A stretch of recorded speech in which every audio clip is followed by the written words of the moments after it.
কেউ যদি আরামে সফর করতে থাকে, যে সফরটার ভিতরে তার কোনো কষ্ট হচ্ছে না, তো এক্ষেত্রে তিনি কি রোজা ভাঙতে পারবেন? অনেকেই যেহেতু বাই ইয়ার বা পার্সোনাল গাড়িতে যাদের যাতায়াত হয়, সফরটা কষ্টদায়ক হয় না, সেক্ষেত্রে মনে করি রোজা ভাঙা যাবে কি যাবে না।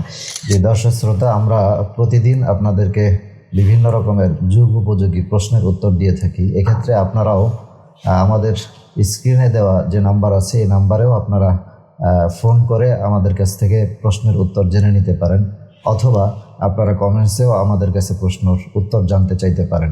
আজকে আমরা একটি বিষয় জানতে চাই হযরতের কাছে। মহতারাম, আমি বেসিক্যালি আপনার কাছে একটা বিষয় জানতে চাচ্ছি, সেটা হচ্ছে কেউ যদি সফরে যায়, আমরা জানি সফরে গেলে সেক্ষেত্রে তার জন্য রোজা না রাখার বিধান আছে, যেহেতু আল্লাহ তাআলা নিজেই এই বিষয়ে কোরআনের ভিতরে আলোচনা করেছেন।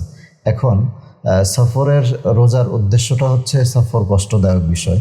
কেউ যদি আরামে সফর করতে থাকে, যে সফরটার ভিতরে তার কোনো কষ্ট হচ্ছে না, তো এক্ষেত্রে তিনি কি রোজা ভাঙতে পারবেন? জি, চমৎকার একটি প্রশ্ন করেছেন। সেক্ষেত্রে আলহামদুলিল্লাহ, অনেকেই যেহেতু রমজান মাসে সফর করতে হয়, ট্রাভেল করতে হয়, অনেকেই যেহেতু বাই ইয়ার বা পার্সোনাল গাড়িতে যাদের যাতায়াত হয়, সফরটা কষ্টদায়ক হয় না, সেক্ষেত্রে মনে করি রোজা ভাঙা যাবে কি যাবে না।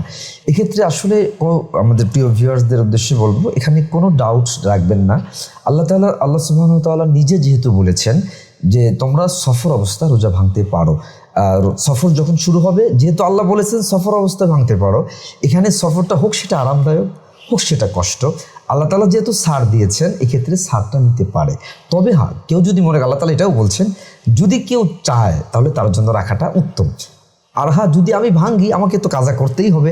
সো এটা ডিপেন্ড করে নিজের উপরে। যদি ভাঙতে চায় তাহলে ইসলামে ভাঙার সুযোগ আছে, হোক সেটা আরামদায়ক। যেমন কেউ ওমরা করতে চলে গেল, সেখানে তো আপনার এক জায়গায় মুকিম হচ্ছে না, কোথাও মক্কা এবং মদিনা দুই জায়গায় সে মুসাফির অবস্থায় আছে। তো অবস্থান তো করতেছে, কোথাও যাচ্ছে না, সেখানে দিন রাত সারাদিন রেস্ট করতেছে। তারপরেও চাইলে সুযোগ আছে। এক কথা যদি বলি, আল্লাহ তাআলা যদি যেটা বিষয়টা ছাড় দেন, সেই বিষয়টাতে আর বান্দার কোনো হস্তক্ষেপ নেই, সেটা রাখতেই হবে। যেমন ফর এক্সাম্পল, সফর অবস্থায় আমরা বের হয়েছি, সফর অবস্থায় ফরজ নামাজ আল্লাহ তাআলা বলেছেন ইসলামের বিধান 2 রাকাত। এখন কেউ যদি 4 রাকাত পড়ে, কোনো বিষয় ছাড়ের 2টা অপশন। একটি হলো কম্পালসারি, যেমন নামাজ, এটি আপনাকে করতেই হবে, আল্লাহর বিধান করতেই হবে, 4 রাকাত পড়লে হবেই না।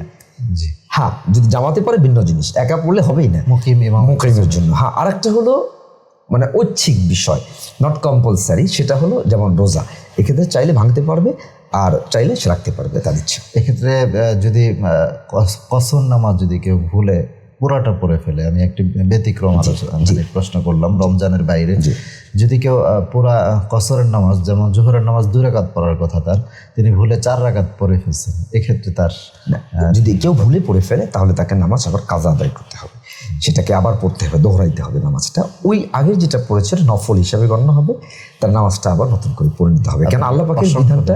জি, মাশাআল্লাহ।